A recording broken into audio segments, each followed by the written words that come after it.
Welcome to the Space Podcast series, Stories of Change.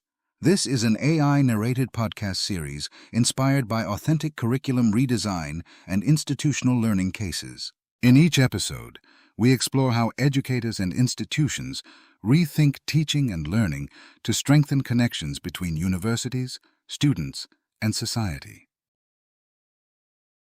This episode focuses on Vrije Universiteit Brussels and its experience of supporting curriculum redesign through a university-wide program that combines leadership development, peer learning, personalized support, and community-engaged educational innovation.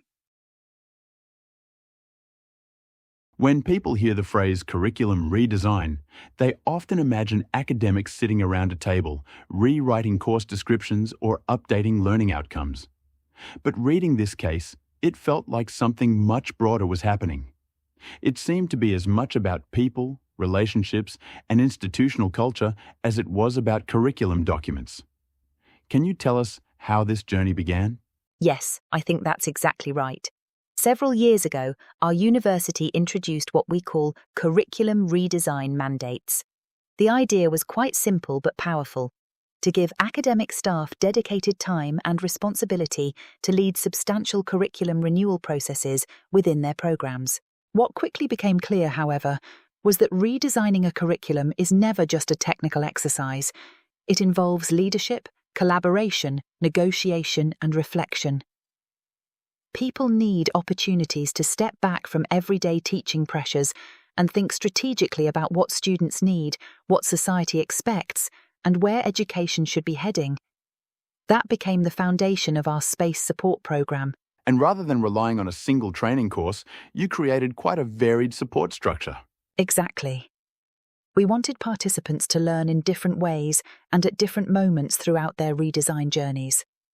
So the program combined short thematic workshops, international exchanges, local peer learning sessions, and one-to-one coaching. The goal wasn't simply to provide information.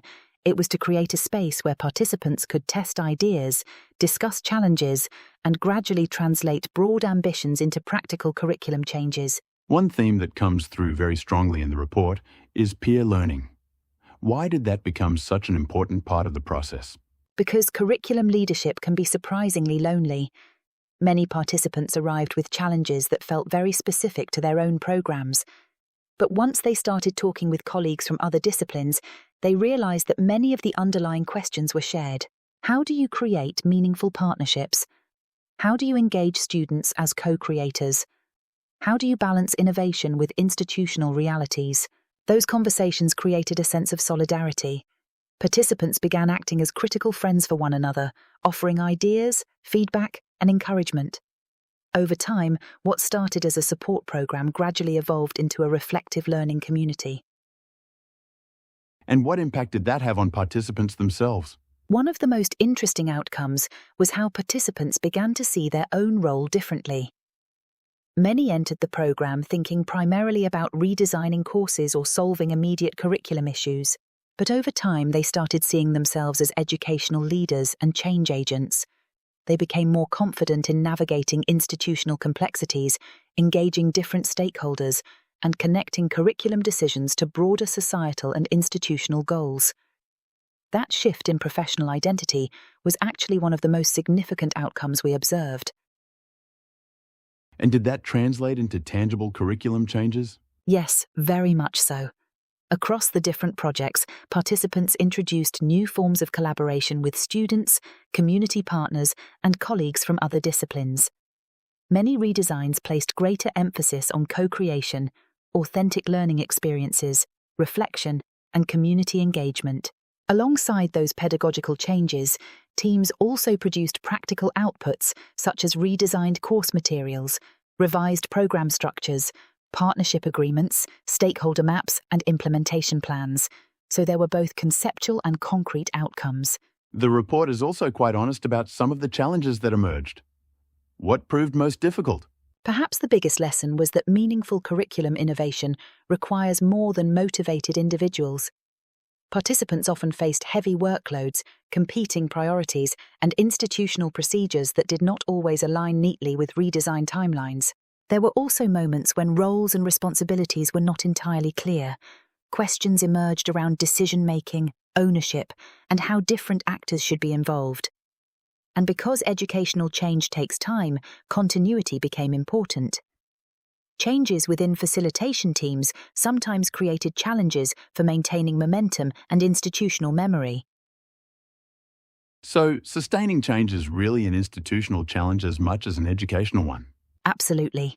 One of the clearest lessons from the program is that sustainable innovation requires strong institutional scaffolding.